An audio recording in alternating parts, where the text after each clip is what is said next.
Il était l'étoile la plus brillante de France, un prodige de la danse qui défiait la gravité et illuminait les plus grandes scènes du monde avant même d'avoir le droit de voter. À 21 ans, il était une star. À 31 ans, directeur du ballet de l'Opéra de Paris. Mais derrière les ovations, Patrick Dupont se désintégrait, licencié dans la disgrâce, brisé dans un accident de voiture avec 134 fractures, dépendant, oublié. Puis, contre toute attente, il a dansé de nouveau. Et juste au moment où le monde retombait amoureux de lui dans Danse avec les stars, il a disparu. Personne ne savait qu'il était en train de mourir.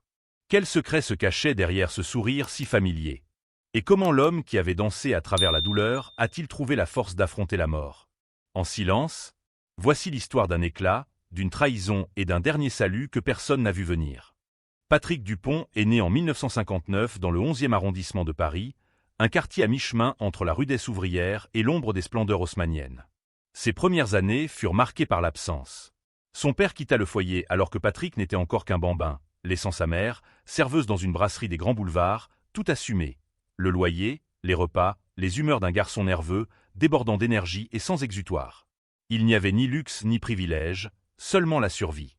Comme Patrick le racontera plus tard, sa mère tenta tout pour canaliser son agitation. Football, judo, tentatives sans fin pour le fatiguer. Rien n'y faisait. Il était impatient, électrique, indomptable. J'étais incontrôlable, avouera-t-il. J'étais tout feu et sans direction. Puis, un après-midi, tout a basculé. En passant devant un studio de danse, il aperçut un cours en pleine session. Des filles en juste au corps et chignon, glissant, tournoyant, et quelque chose en lui s'est fissuré. Ce fut comme un coup de foudre, dira-t-il. Je ne comprenais pas ce que je voyais. Je savais juste que c'était pour moi. Sa mère hésita. La danse n'était pas pour les petits garçons dans le Paris des années 60. C'était moqué, mal compris. Pire encore, cela pouvait l'isoler. Mais elle vit la lumière dans ses yeux et l'inscrivit à son premier cours. Il fallut moins d'une semaine pour que l'instructeur comprenne qu'il ne s'agissait pas simplement d'un enfant curieux. C'était un enfant habité. Peu après, une rencontre décisive redéfinit le parcours de Patrick. Par des connaissances, sa mère fut mise en relation avec Max Bosoni, ancien premier danseur de l'Opéra de Paris, réputé pour ses exigences et son regard presque mystique sur le talent. Bosoni observa Patrick une seule fois.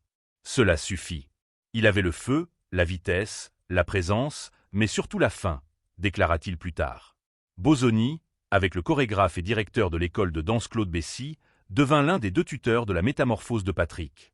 Ils ne lui apprirent pas seulement à danser, ils forgèrent son identité. Patrick en retour donna tout.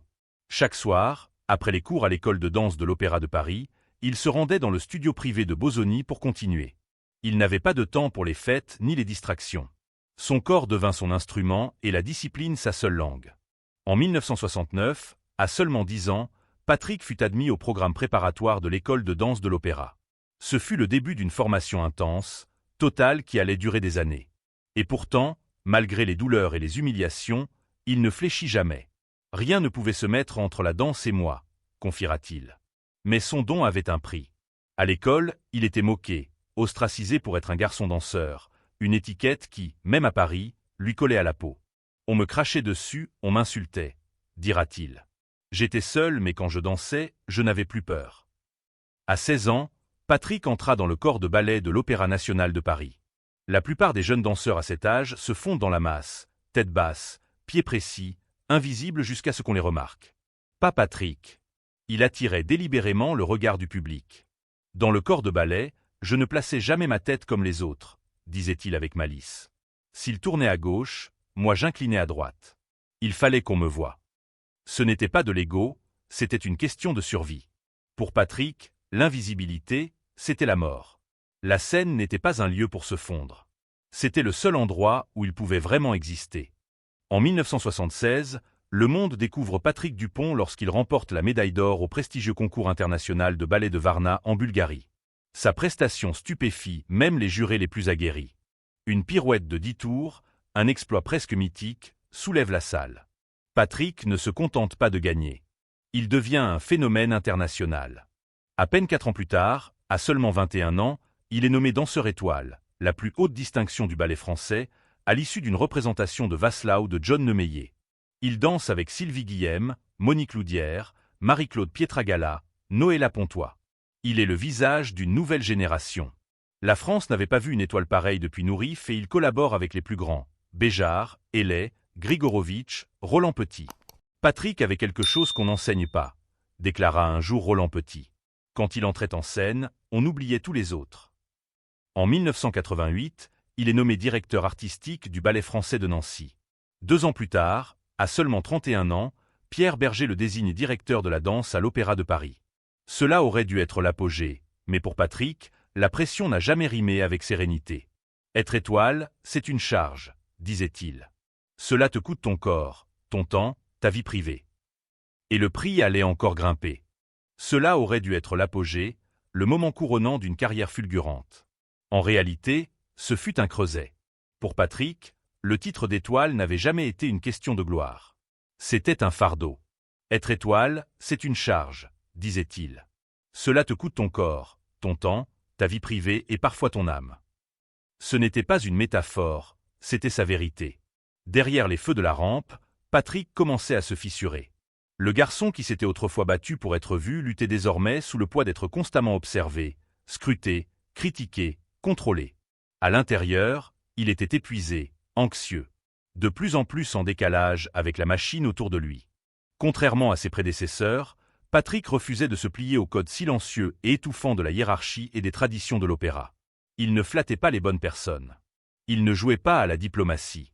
Il ne se courbait pas devant la politique interne.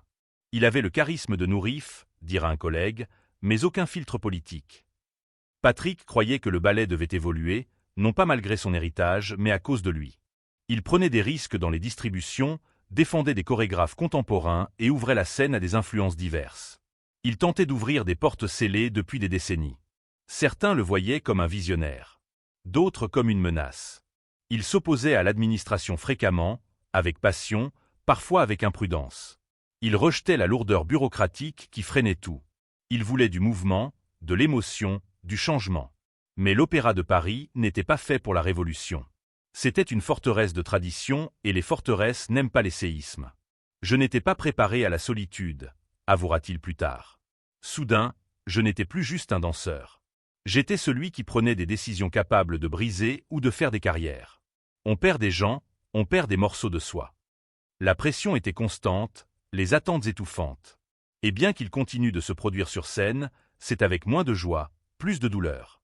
L'institution qu'il avait élevée depuis l'enfance, qu'il avait couronnée, célébrée, tout donné, était devenue celle qui l'écrasait.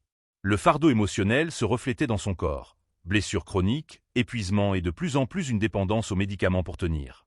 Derrière l'élégance, Patrick souffrait. En 1995, il dit stop. Il démissionne de son poste de directeur. 2 ans plus tard, en 1997, survient le coup qui allait le briser. L'un des épisodes les plus controversés de l'histoire du ballet français. Patrick accepte une invitation pour faire partie du jury du Festival de Cannes. Un honneur rare, une reconnaissance nationale. Il croit que son absence est validée par l'opéra. La direction conteste. 3 jours d'absence aux répétitions deviennent une faute impardonnable. La sanction, un renvoi immédiat. Je méritais un blâme, pas un exil, dira-t-il avec amertume. Il ne s'agissait plus d'être remplacé, il s'agissait d'être effacé. Il attaque l'opéra au prud'homme. Il perd en première instance, mais Patrick ne lâche rien. Finalement, la Cour de cassation reconnaît que son licenciement est dépourvu de cause réelle et sérieuse. Juridiquement, il a gagné. Mais le coup émotionnel est irréversible. Ils ne m'ont pas seulement retiré mon titre, confia-t-il aux Parisiens en 2005. Ils m'ont arraché mon identité. Les retombées sont dévastatrices. Le scandale public, le silence de ses anciens collègues, la perte de sens. Il n'était plus étoile, plus directeur, plus indispensable. J'avais été tout, dira-t-il. Et soudain, je n'étais plus rien. Et puis, comme si les blessures psychologiques ne suffisaient pas, le cauchemar devient physique.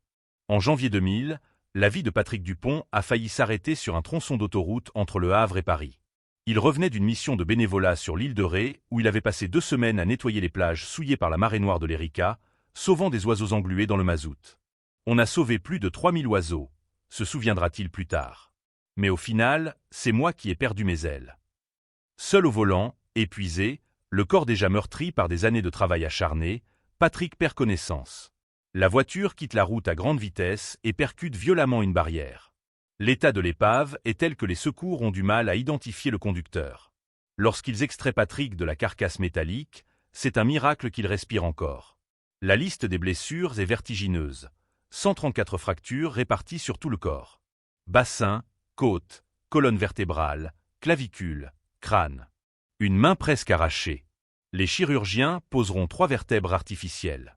Autrefois l'instrument le plus admiré du ballet français est pulvérisé. Le pronostic est sombre. Les médecins redoutent des lésions irréversibles à la moelle épinière. L'un des premiers rapports médicaux contient un mot terrible, paraplégie. Pour un homme dont l'identité repose sur le mouvement, c'est une condamnation à mort prononcée avec froideur clinique. Mais Patrick refuse de céder. Le jour où ils ont amené le fauteuil roulant, j'ai dit aux infirmières de le remporter, confia-t-il dans une interview à Europe 1 en 2019. Je me suis levé. J'ai traversé la pièce jusqu'à la machine à café. Je me fichais que ce soit de la folie ou de l'orgueil. Je ne vivrai pas assis. Ce qui suit n'est pas un retour, c'est une résurrection. La douleur physique est atroce. Réapprendre à marcher, à tenir en équilibre, à lever les bras, c'est une nouvelle naissance dans le feu. Les médecins doutent, les amis s'inquiètent pour sa santé mentale, mais une personne ne doute jamais, Max Bosoni. Bosoni, le mentor qu'il avait découvert enfant, revient à ses côtés. Ensemble, ils reconstruisent son corps. Un plié à la fois, c'est un calvaire. Patrick pleure dans le studio, crie de frustration, mais centimètre par centimètre, il remonte. « J'ai toujours su que je danserais de nouveau », dit-il. Même si le mouvement changeait, même si la douleur restait, mon corps était brisé, mais mon esprit non.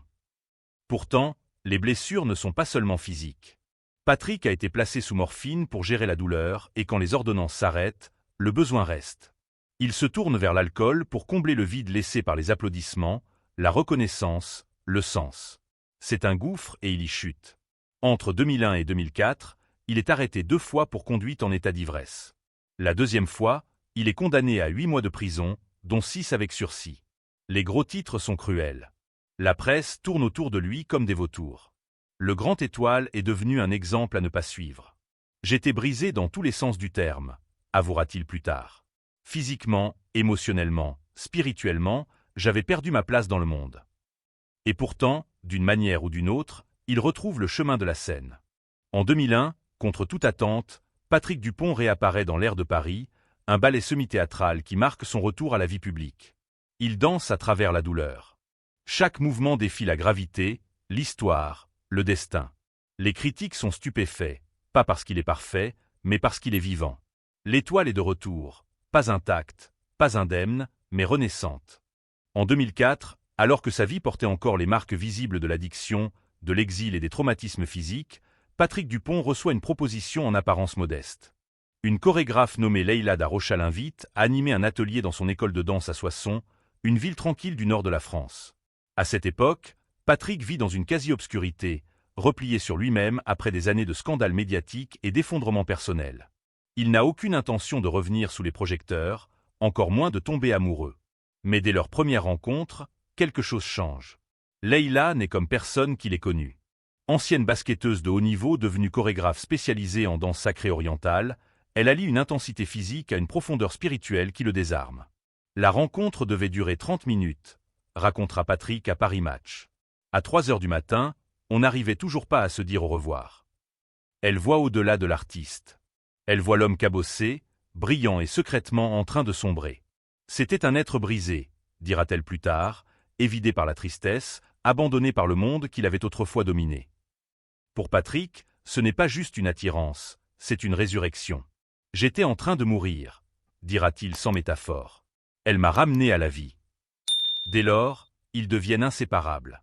Patrick commence à passer de plus en plus de temps à Soissons, s'intégrant peu à peu au rythme de l'école. Les élèves qu'il avait vus briller à la télévision découvrent désormais l'homme et le voient sourire à nouveau. Les ateliers deviennent des collaborations. Les collaborations deviennent des créations. Ensemble, Patrick et Leïla conçoivent Fusion, une production scénique audacieuse mêlant le ballet occidental aux traditions spirituelles de la danse orientale. Leur réponse à un monde qui a voulu les enfermer dans des cases. Une œuvre qui refuse toute étiquette. Présentée en 2008, Fusion est à la fois une déclaration artistique et une victoire personnelle. Le retour triomphal de Patrick sur scène non comme l'étoile brisée d'hier, mais comme un artiste réinventé porteur d'une nouvelle mission. Et leur partenariat ne s'arrête pas là. En 2017, le couple inaugure une école de danse internationale à Bordeaux. Un lieu conçu pour faire le lien entre institutions classiques et mouvements contemporains aux influences multiples. Leur objectif est ambitieux, offrir aux jeunes danseurs les moyens d'exister non seulement dans la tradition, mais aussi au-delà. On veut les préparer à un monde qui n'a pas peur de mêler les styles, les âmes et les histoires, explique Patrick. En public, il rayonne. Je me réveille chaque jour, confia-t-il au Figaro, avec la certitude absolue que Leïla est la femme de ma vie. J'ai dû traverser l'enfer pour être digne de son amour. Mais avec cette nouvelle clarté viendra la controverse. Dans plusieurs interviews, Patrick commence à parler ouvertement de son passé et tout le monde n'est pas prêt à entendre ce qu'il a à dire. Il évoque ses anciennes relations avec des hommes, y compris des relations longues qu'il qualifie de fautes et de parodies de l'amour. Il affirme que pour lui, l'homosexualité avait été une forme d'illusion, une manière de fuir l'intimité véritable née d'un isolement affectif et de la discipline écrasante du ballet. Ce n'était pas réel, dit-il. C'était une façon d'éviter d'aimer vraiment. La réaction est immédiate. Des associations LGBTQ+ condamnent ces propos, craignant qu'ils renforcent des stéréotypes nocifs, surtout auprès des jeunes en pleine construction de leur identité. Les réseaux sociaux s'enflamment. Certains l'accusent d'homophobie intériorisée, d'autres qualifient ses paroles d'irresponsables. Mais Patrick maintient sa position. « Je ne parle que de mon propre chemin », précise-t-il. « Pas de celui des autres. C'est ma vérité, mon expérience, rien de plus. » En 2018, après des années d'absence de la scène médiatique, Patrick Dupont fait son grand retour à la télévision française en tant que juré dans Danse avec les stars, l'émission de danse la plus populaire du pays. Pour une nouvelle génération qui ignorait tout de son passé légendaire, il était ce juge charmant, charismatique, aux yeux pétillants et au flair théâtral. Pour les anciens admirateurs, c'était un retour émouvant. L'étoile ressuscitée en mentor, souriant à nouveau, vibrant, presque intact de blessures. Il était encourageant, incisif, souvent poétique dans ses commentaires. Il devient rapidement l'un des jurés préférés du public, rappelant à la France ce qu'elle avait tant aimé chez lui. Sa chaleur, son excentricité, sa joie. En coulisses, il est adoré par l'équipe. Personne ne soupçonne la vérité. Ni les candidats, ni la production, ni les millions de téléspectateurs qui le voient chaque semaine rire, taquiner, parfois pleurer d'émotion. Mais sous les paillettes et les sourires, Patrick Dupont se battait pour sa vie. Le 5 mars 2021, à seulement quelques jours de ce qui aurait été son 62e anniversaire, la nouvelle tombe comme un coup de tonnerre.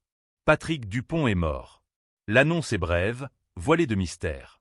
Son entourage évoque une maladie foudroyante, brutale, imprévisible. L'impression d'un rideau tombant en pleine représentation sans que l'on sache quelle pièce venait de s'achever. Les médias s'emballent, les fans pleurent. Anciens élèves et partenaires de scène rendent hommage, mais la vérité reste enfouie. Ce n'est que plusieurs mois plus tard, dans une interview bouleversante accordée à Femme Actuelle, que Leïla Darrocha, sa compagne, partenaire artistique et l'amour de sa vie, révèle enfin la réalité. Patrick est mort d'un cancer du poumon métastasé. La maladie avait progressé à une vitesse fulgurante. Lorsqu'elle a été diagnostiquée, il était déjà trop tard. Mais ce n'est pas ce détail qui choque le plus, c'est le fait qu'il n'en avait parlé à presque personne. Il ne voulait pas que ça se sache, confie Leïla d'une voix douce. Il ne voulait ni pitié, ni que la maladie définisse son dernier chapitre. Il voulait vivre pleinement, librement et avec dignité, dans l'amour, pas dans la peur. Cette décision de garder le secret n'a pas été prise à la légère. La vie de Patrick avait toujours été une scène ouverte, des sommets enivrants du ballet jusqu'aux abîmes de l'addiction et de l'exclusion. Cette fois, il voulait autre chose, le silence, le contrôle, l'intimité. Ce temps-là nous appartenait, dit-elle. Il ne voulait pas d'adieu public, c'était à lui, à nous. Seuls quelques proches avaient été mis au courant, dont l'étoile Marie-Claude Pietragala qui avait partagé la scène avec lui à l'apogée de sa carrière. On se parlait souvent, dira-t-elle plus tard. Il se battait encore plein d'espoir, mais il ne voulait pas que le monde le voie comme un malade. Il voulait préserver la magie et il y est parvenu. Jusqu'au bout, Patrick a gardé la grâce d'un homme qui avait déjà défié la mort et gagné. Il continuait à faire des projets. Il parlait encore d'avenir. Il croyait en la renaissance, dira Leïla. Il a toujours cru qu'il se relèverait. Quand la nouvelle tombe enfin, la France est sous le choc. Une génération entière l'avait vénéré. Une autre venait à peine de le redécouvrir et soudain, il n'était plus là sans que personne ne sache qu'il s'éteignait. Ses obsèques ont lieu le 11 mars 2021 à l'église Saint-Roch de Paris, le lieu emblématique que l'on surnomme l'église des artistes, là où Molière fut baptisé, où Yves Saint-Laurent fut célébré et où Patrick naturellement reçoit sa dernière ovation. Les bancs sont remplis de danseurs en deuil, chorégraphes, musiciens, célébrités, élèves, politiques, anciens partenaires de danse avec les stars. Marie-Claude Pietragala, Nicoletta, Chaïm, Brigitte Fossé, Fauvoto, Francis Lalanne. Tous sont venus dire adieu à l'homme qui un jour avait dansé comme s'il pouvait défier la gravité et qui pendant si longtemps nous avait fait croire qu'il y arrivait vraiment. Leïla, dans un court et poignant passage à la télévision, résumera cela ainsi: il aimait transmettre. C'est ça qui le faisait briller et je veux que son étoile continue de briller encore maintenant. Patrick Dupont s'en est allé de la médaille d'or à Varna, qui a brisé son corps jusqu'à cette maladie terminale dissimulée derrière un sourire à la télévision nationale. Sa vie fut une représentation à part entière, vertigineuse, douloureuse, inoubliable. Et vous, que retenez-vous de Patrick? Ses défis aux lois de la gravité, son franc-parler ou cette manière qu'il avait de toujours revenir, peu importe à quel point il était tombé? Dites-le nous en commentaire. Et si son histoire vous a touché, laissez un like, partagez cette vidéo et faites en sorte que son étoile continue de briller non seulement comme légende du ballet, mais comme l'homme qui a refusé d'arrêter de danser, même quand la musique s'était tue.